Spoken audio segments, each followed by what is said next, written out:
Bonjour à tous et bienvenue, merci d'être avec nous sur le www.bigradio.fr. On est ensemble jusqu'à 20h pour le grand journal du dimanche 15 avril 2012, exceptionnellement sur la côte d'Azur en ce dimanche après-midi.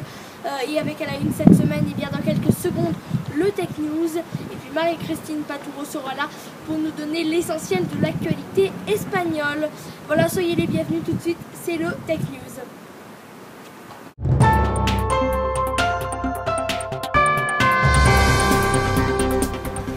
Bonjour à tous, bienvenue, merci à vous d'être avec nous sur le www.bigradio.fr.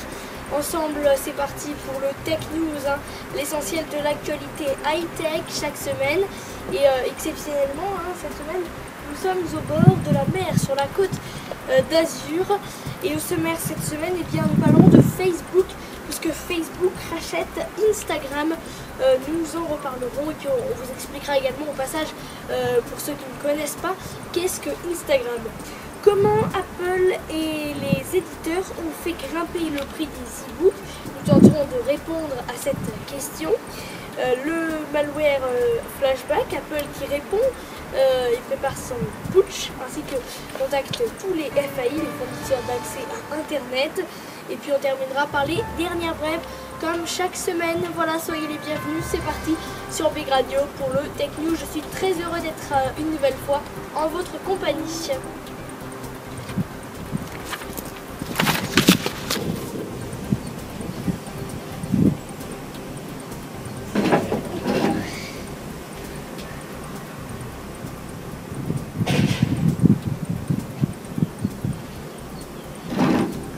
Dans un communiqué publié sur la page Facebook de son PDG et cofondateur, le réseau social aux 845 millions d'utilisateurs indique avoir pris la décision de racheter Instagram, numéro 1 du partage de la photographie dite sociale, pour la colossale somme d'1 milliard d'euros, soit d'1 milliard de dollars, soit la plus grosse acquisition de Facebook à ce jour. Mark Zuckerberg indique ainsi que cet achat marque d'une pierre blanche l'histoire de sa société, parce que c'est la première fois que nous acquérons un produit ou une société avec tant d'utilisateurs. Facebook prouve ainsi qu'elle est désormais une grosse structure. Jusqu'à présent, la société de Mark Zuckerberg s'était contentée de quelques startups à des prix raisonnables. Instagram possède en effet 30 millions d'utilisateurs enregistrés, un chiffre qui devrait croître rapidement puisque l'entreprise a lancé la semaine dernière une version pour Android de son outil, ce qui lui ouvre les portes d'un large panel d'utilisateurs.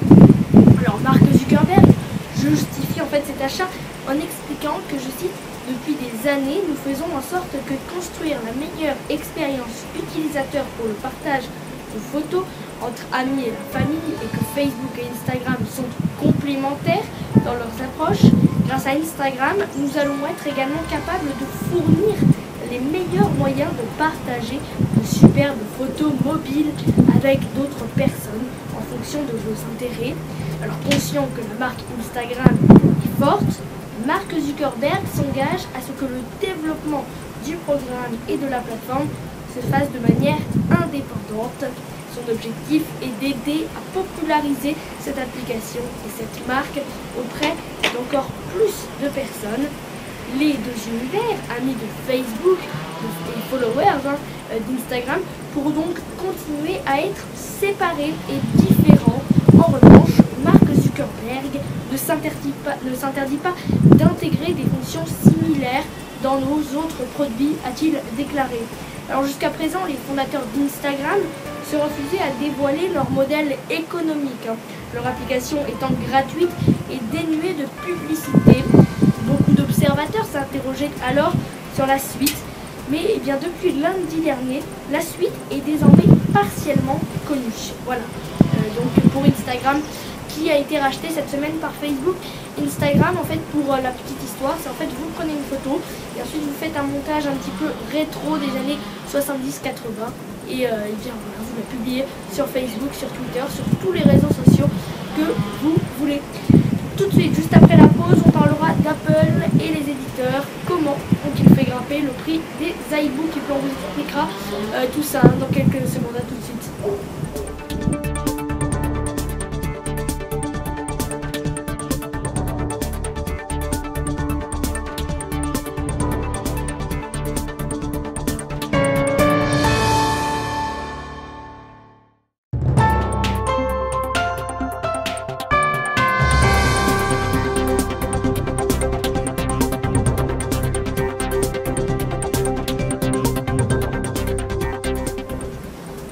Aux États-Unis, la plainte déposée par le département de la justice américaine montre comment Apple et ses partenaires éditeurs, au moment du lancement de l'iPad, ont fait monter les prix des livres électroniques. Eh bien, on vous explique ça tout de suite. Et premièrement, c'est Jeff Bezos qui peut sabrer le champagne, puisque cette semaine, le Department of Justice, le ministère de la Justice aux États-Unis, a officiellement attaqué Apple, le grand concurrent d'Amazon, sur le marché du livre électronique, ainsi que 5 éditeurs de livres électroniques, et 5 éditeurs majeurs.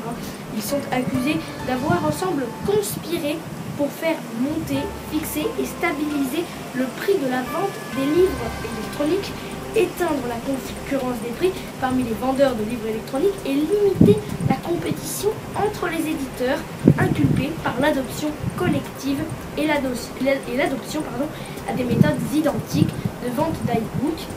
Une entente illicite qu'ils ont justement effectuée pour augmenter leur marge au détriment du consommateur et accessoirement forcer Amazon à remonter ses prix alors que ce dernier les avait cassés pour que les nouveautés ne dépassent pas le tarif psychologique de 3,99 $ sur le Kindle. La plainte déposée par les États-Unis d'Amérique est croustillante. Elle raconte dans le détail comment s'est organisée cette entente. Tout simplement pour faire grimper le prix des e-books formatés, notamment lors des rencontres entre les 5 maisons impliquées dans des restaurants chics de Manhattan, et par email aussi, via des courriers électroniques rapidement effacés pour que personne ne retrouve la trace. Tous malheureusement n'ont pas disparu, puisque la plainte fait par exemple part d'un email traduit du français envoyé par le PDG d'une des maisons d'édition inculpée à son supérieur et à la maison mère, aux USA et au Royaume-Uni, mais aussi en Espagne et en France, à un moindre degré, pour créer une plateforme alternative à Amazon pour les e-books. Le but est moins de rivaliser avec Amazon que de les forcer à accepter un prix plus élevé que 9,99 $. Je suis à New York cette semaine pour promouvoir cette idée, peut-on lire dans cet email. On continue de parler d'Apple, mais cette fois-ci on parle des Macintosh et plutôt des virus.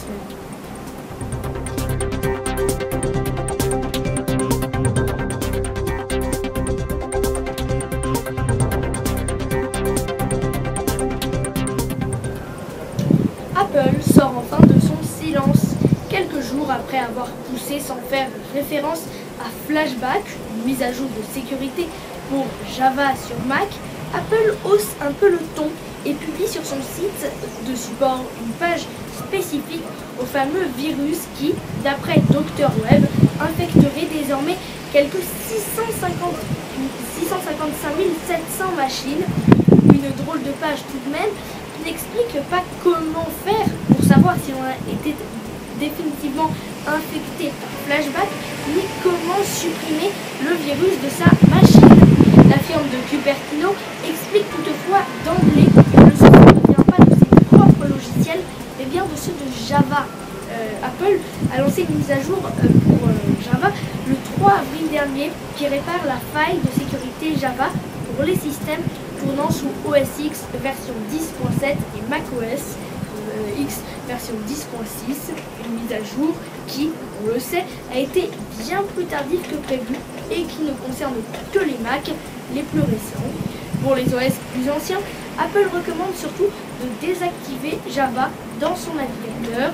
La marque de Cupertino annonce ensuite qu'il est en train de développer un logiciel qui détectera et supprimera un malware Flashback. Sans dire sa disponibilité, la firme poursuit avec cette phrase plus étonnante. En plus de la vulnérabilité Java, Flashback s'appuie sur des serveurs hébergés par les auteurs du malware pour faire fonctionner la plupart de ses fonctions critiques. Apple travaille avec le FAI de par le monde pour supprimer ce réseau de commandes et de contrôle. Autrement dit, la firme de Cupertino serait donc en train de demander aux acteurs de l'Internet de l'aider à couper les ponts entre les Mac et les cybercriminels, sans doute en bloquant les IP pointant vers les serveurs de commande de ce fameux malware Flashback. Une initiative très impressionnante, hein, menée tambour battant du côté de chez Cupertino pour tenter de limiter la casse qui n'est pas sans rappeler les mesures que prend régulièrement Microsoft contre certains botnets. Les FAI français que nous avons contactés n'en sont en tout cas et n'ont pas souhaité s'exprimer sur ce sujet sensible. Des mesures rapides à tel point que la firme à la pomme irait un peu trop vite en besogne. D'après les propos de Boris Charov, patron de Dr Web, qui sont rapportés dans Forbes, Apple aurait contacté le bureau d'enregistrement de nom de domaine russe Rudgy.ru pour lui demander de couper un de ces domaines utilisés en tant que serveur de contrôle et de commande par les cybercriminels derrière Flashback. C'est malheureusement raté puisque le domaine était en réalité un faux serveur utilisé par Dr Web pour recenser les machines infectées par le virus et tenter de mieux comprendre son fonctionnement. Cela semble donc indiquer qu'Apple ne considère pas trop notre travail comme une aide. Cela les ennuie plutôt, s'indigne Monsieur Charov, qui ne pense toutefois pas qu'Apple ait sciemment fait cela. Dans le même article, il déplore cependant l'absence de réponse de la firme de Cupertino aux mises en garde de sa firme, qui a pourtant partagé toutes ses données avec eux sans obtenir de réponse jusqu'à la fameuse demande de suppression du nom de domaine. Les éditeurs d'antivirus proposent eux aussi, cela dit, leur solution, puisque en attendant un outil made in Cupertino, made in Apple donc, pour supprimer Flashback, les éditeurs de sécurité comme Dr Web sont évidemment empressés de proposer leurs propres outils de détection et de suppression de Flashback. Le Flashback Check de Kaspersky est plutôt au point. Il indique si votre version de Java est à jour et se propose, en lui fournissant votre numéro UUID, de savoir si votre machine est infectée ou non.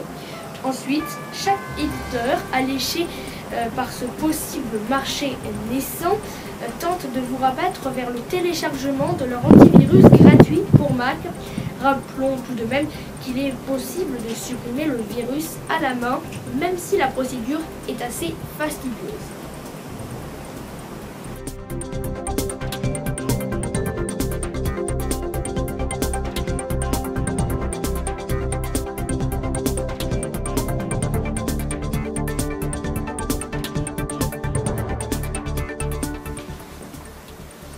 À présent les dernières brèves dans le Tech News et avec à la une des problèmes sociaux chez Free Mobile. Et oui, des salariés ont témoigné cette semaine de conditions de travail qualifiées de dictationnelles selon un représentant syndical.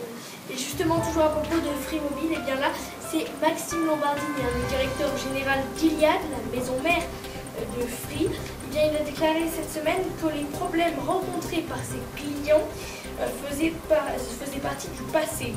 Le géant japonais de l'électronique Sony vient d'annoncer des pertes colossales puisqu'elle compte supprimer cette année près de 10 000 emplois. Enfin, on continue dans ces dernières brèves avec Google. Et oui, l'interface Google Plus s'est modernisée pour séduire ses utilisateurs sur Internet, mais également contrer face à la concurrence très hard, j'ai envie de dire. Et justement, on reste chez Google puisque la version 19 de Google Chrome a été publiée en version bêta cette semaine et elle permet désormais de retrouver vos onglets sur tous vos appareils, tablettes, smartphones, mobiles, enfin voilà, tous vos appareils en direct. Microsoft arrête le support de Windows Vista depuis le 10 avril dernier, un système d'exploitation qui n'était pas trop aimé du grand public. Et puis enfin, la DSL et la fibre optique et bien Free et Orange sont les plus rapides selon un test effectué au deuxième semestre 2011 par le site internet des groupes tests. Voilà pour les dernières brèves. Voilà, c'est la fin de cette émission. Merci à vous tous et toutes de l'avoir suivi. Et n'oubliez pas que nous nous retrouverons la semaine prochaine pour de nouvelles informations high-tech. D'ici là, portez-vous bien. Bonne semaine à tous.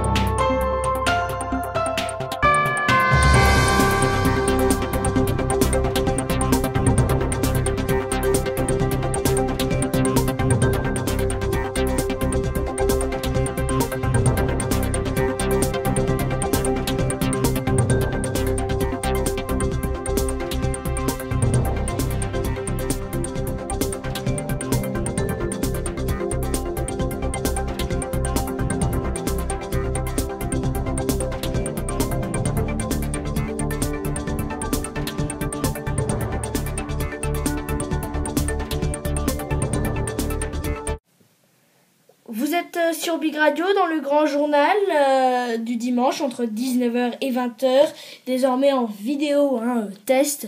On teste ça pour voir vos avis un petit peu. Et on est à présent avec Marie-Christine Patoureau. Bonsoir Marie-Christine. Bonsoir Martin. J'espère que vous allez bien ce dimanche après-midi.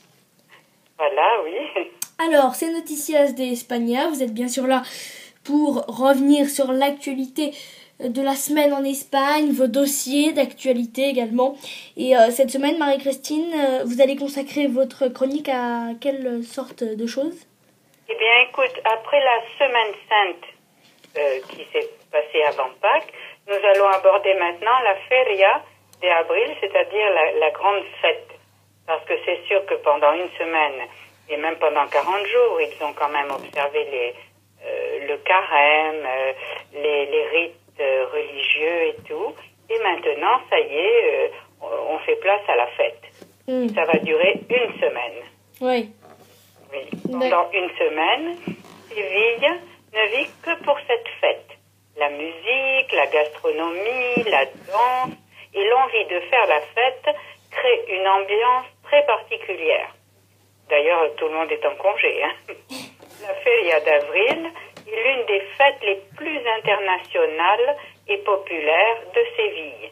Créée en 1847 comme une foire aux bestiaux, l'aspect festif de cette manifestation s'est peu à peu imposé à la partie commerciale jusqu'à se transformer en rendez-vous incontournable pour les Sévillans. Pendant une semaine, les plus de 1000 casetas. Alors, une caseta, c'est une petite maison au toit pointu et il y en a beaucoup, comme qui dirait un stand. Elles sont montées dans l'enceinte de la feria et elles deviennent le second foyer des habitants de la ville. C'est-à-dire que beaucoup de familles partagent une seule et même petite maison, une seule et même petite caseta, un endroit où se réunir et se divertir en bonne compagnie jusqu'à une heure avancée de la nuit. Officiellement, la fête commence le lundi à minuit par la Puebla del Alumbrado, c'est-à-dire l'allumage des milliers d'ampoules colorées de la foire et de la porte principale qui atteint près de 50 mètres de haut et est différente chaque année. À l'intérieur, les casetas dans lesquelles les gens vivent pendant la feria sont déjà installées. Formée par plusieurs associés, la caseta est entendue comme un espace familial où offrir à ses amis, ses parents et ses invités les produits typiques de la terre, du vin, mais aussi chanter, tenir une bonne conversation. Et cela va de soi, danser des sevillanas. Parce que les sevillanas, c'est la danse typique de Séville. Cette ambiance chaleureuse et joyeuse déborde également à l'extérieur. Les gens dansent généralement dans la rue et le caractère ouvert des Sévillans invite tous les passants à se joindre à la fête. Il faut savoir que la plupart des casetas sont privées et que l'on n'y accède que sur invitation d'un associé ou d'une connaissance, mais d'autres sont publiques et l'on peut y entrer librement. Le bureau d'information situé à l'entrée de la feria vous les indiquera. Donc la fête, elle est pour tous. Pendant toute la fête, les gens sont vêtus de costumes andalous typiques. Les hommes, le costume traditionnel des campagnes, et les femmes, celui de flamenco ou de gitane. Dans la journée, la feria se remplit de centaines de cavalières, cavaliers et voitures à cheval décorées. Il s'agit du paseo de caballos, promenade des chevaux, auquel il est possible de participer en louant une calèche avec chauffeur du service régulier. Parce qu'il faut savoir qu'à Séville, il y a des bus, bien sûr, mais il y a surtout ces calèches à cheval, et les gens peuvent aller même d'un endroit à l'autre en charrette avec ces chevaux qui vous amènent. À proximité de l'enceinte de la feria se trouve la Calle del Infierno, une zone de jeu très animée contenant une foule d'attractions pour petits et grands. Cette rue de l'enfer porte bien son nom. Et puis, en plus de tous ces jeux, il y a des stands où prendre un verre ou une collation. Un autre élément indispensable de la feria, ce sont les taureaux. Chaque après-midi, la foule se presse dans les arènes de la Maestranza pour assister à la corrida. Les entrées et les abonnements peuvent être achetés à l'avance par téléphone ou sur le site internet des arènes. Finalement, après toute une semaine de réjouissance, le dimanche à minuit, un impressionnant spectacle de feux d'artifice met un terme à la feria d'avril jusqu'à l'année suivante. Et bien voilà, ça donne vraiment envie de participer à cette fête parce que c'est vraiment vivant, c'est vraiment c'est la musique, c'est vraiment la fête espagnole, son enthousiasme et son plaisir. D'accord. Voilà, Martin. Et sinon, vous aviez d'autres choses à nous raconter dans cette actualité espagnole? Alors, l'envers de la médaille après cette feria, c'est que la crise recommence, l'Espagne n'est pas en bonne posture, et puis le Premier ministre du Parti populaire, Mariano Rajoy, eh bien, sa valeur est en baisse parce que le Premier ministre multiplie les mesures d'austérité pour conjurer l'effondrement économique de son pays, mais après 7 années d'opposition, il est difficile d'être entièrement crédible et efficace, pointent 3 économistes. L'Espagne vit un moment clé de son histoire, alors que les marchés de la dette sont de nouveau nerveux, que le budget 2012 n'a pas convaincu grand monde et que l'économie est en récession. Nous allons tout droit vers un plan de sauvetage dont les conséquences seraient dramatiques. Il faut donc l'éviter à tout prix. Premièrement, parce que les sauveteurs ne seraient autres que nos créanciers et que la défense de nos intérêts ne serait donc pas leur priorité. Deuxièmement, parce que le renflouement imposerait un rééquilibrage budgétaire plus profond encore. Et troisièmement, parce qu'on sait comment on entre dans un plan de sauvetage, mais pas comment on en sort. Les sauvetages chassent les capitaux privés et assèchent les liquidités d'un pays. En quatrième lieu, il faut éviter le plan de sauvetage parce qu'il ne fonctionnerait pas. Les interventions du FMI se fondent sur le principe de la stimulation de la demande extérieure par des dévaluations de la monnaie. Or, cela n'est pas possible dans la zone euro et les plans grecs et portugais n'ont manifestement rien amélioré. Voilà, alors que s'est-il passé? Comment les nuages temporairement éloignés par l'intervention de la BCE, de la Banque en décembre dernier, ont-ils pu revenir aussi vite? La réponse est à la fois simple et dévastatrice. Le nouveau gouvernement, malgré une réforme du marché du travail très volontaire, n'a pas su enrayer les deux problèmes essentiels qui sapent notre crédibilité, en l'occurrence le secteur financier et la politique budgétaire. Voilà, donc le système financier se trouve dans un état critique et puis on ne sait pas trop ce que ça va donner. Parce que c'est vrai que le chômage est là. Heureusement que le peuple espagnol est gai, il aime faire la fête. Et même s'il y a moins d'argent, il fera quand même la fête. Voilà, Martin, pour ce qui est de l'Espagne cette semaine. Et puis, alors bon, la semaine dernière, on parlait de l'avant Semaine Sainte. Là, cette semaine, c'était l'après Semaine Sainte. Et puis, eh bien, la semaine dernière, il y avait certains journaux qui menaient l'enquête sur eh bien, les croyances religieuses des politiques.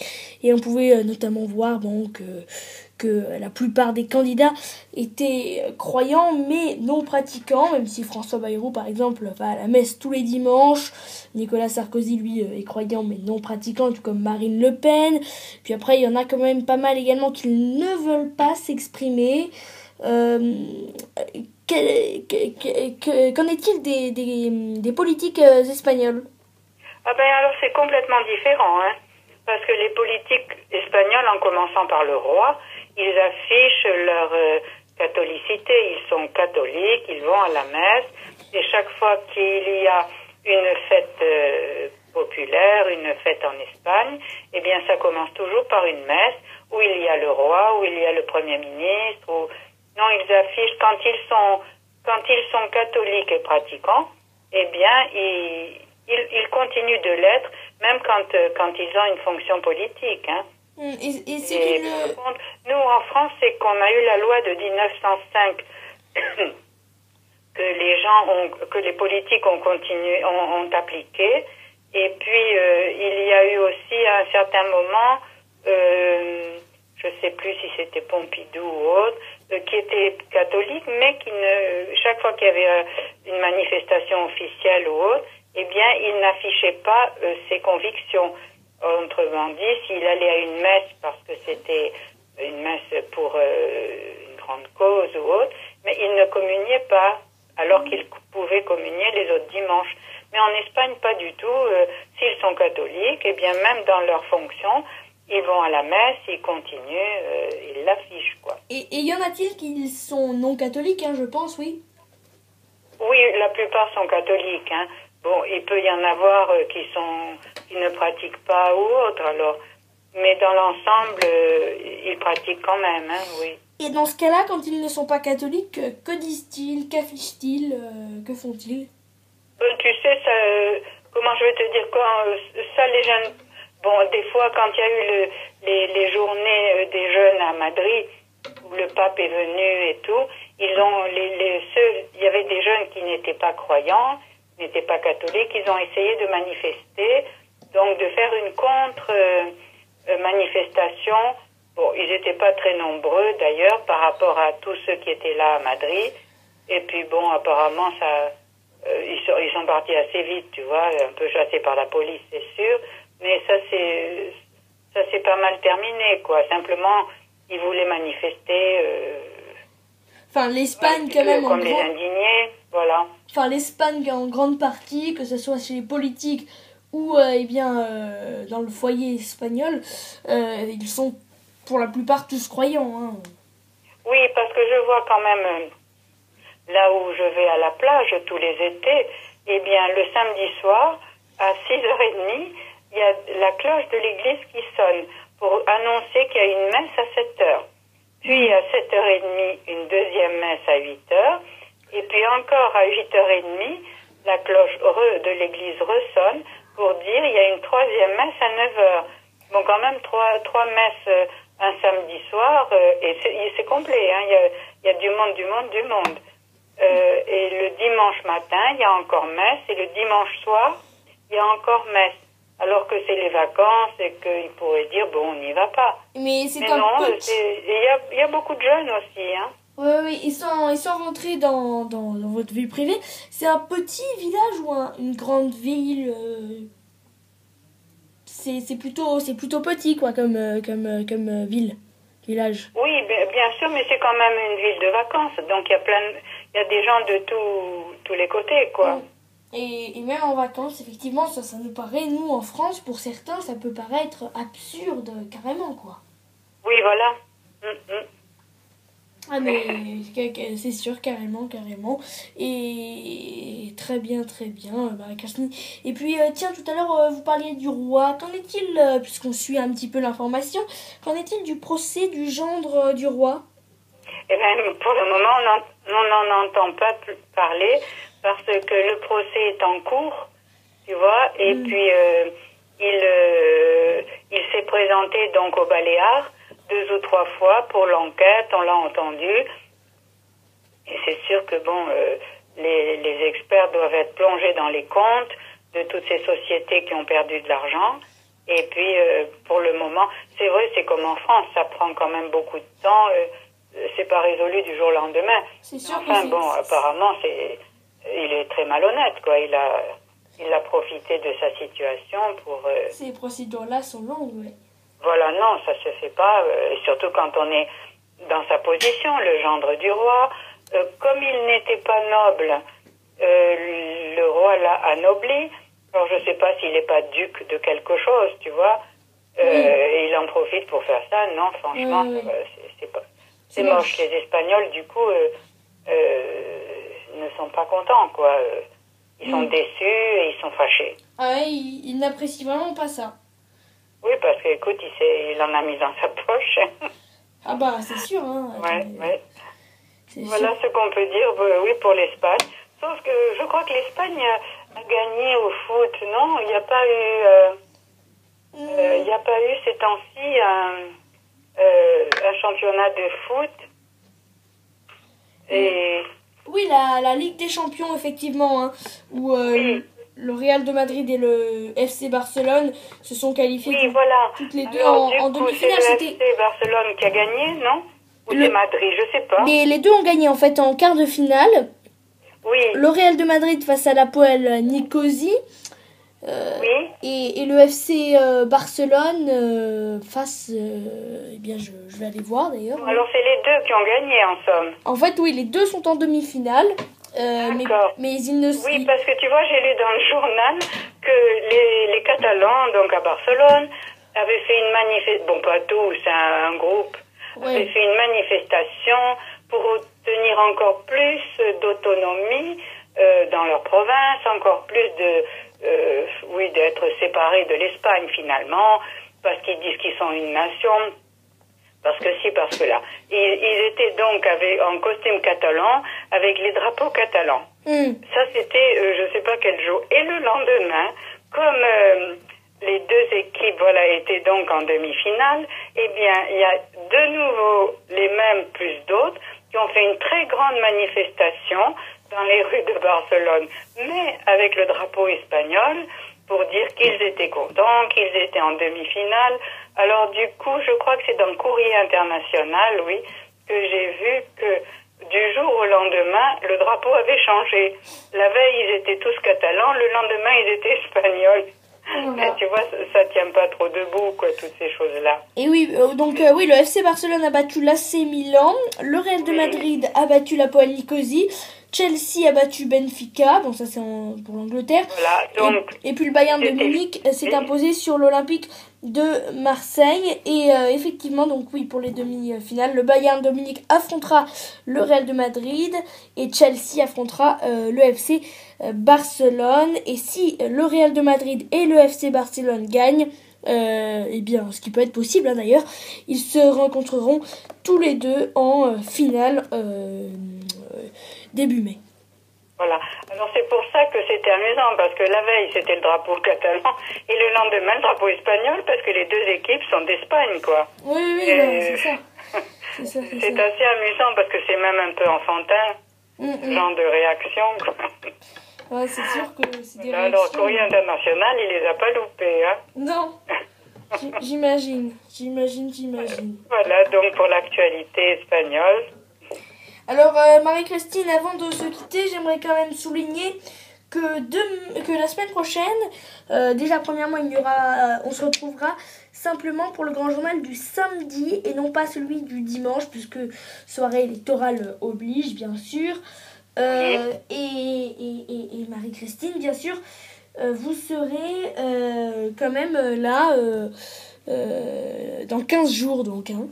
Voilà, oui, parce que je pars en Espagne et dans le sud de l'Espagne, à Malaga. D'accord. Donc, bon voyage à vous. Et en tout cas, on se retrouvera le dimanche 29 avril pour une nouvelle chronique espagnole, bien sûr. En tout cas, je vous souhaite à vous de bonnes vacances. Profitez-en, ça fait du bien. Oui, je comprends. Et puis un peu de soleil parce qu'il y a longtemps qu'on l'a pas vu par ici. Oh, nous, exceptionnellement, on est sur la Côte d'Azur, là, ce week-end. Dans le studio de Big Radio et non, le temps est plutôt clément aujourd'hui. Tant mieux, parce que dans la montagne, on attend la neige encore. J'ai entendu ça à la météo, oui. Oui. Oui, malheureusement. Oui. Bon, eh bien, merci beaucoup en tout cas Marie-Christine d'avoir été avec nous. Bonnes vacances, bon voyage et à dans 15 jours sur Big Radio. Dans 15 jours, Martin. Et quant à nous, eh bien, on se retrouve dans quelques secondes pour le mot de la fin. À tout de suite. À tout de suite, au revoir. Au revoir Marie-Christine, bon voyage. Merci. Voilà, c'est la fin de ce grand journal. On approche bientôt les 20h. Merci à vous tous de nous avoir suivis. Et bien n'oubliez pas qu'on se retrouvera dès samedi prochain à 19h pour une nouvelle édition. Samedi prochain, ce sera notamment J-1 pour la campagne présidentielle. Voilà, d'ici là, portez-vous bien. À samedi sur Big Radio.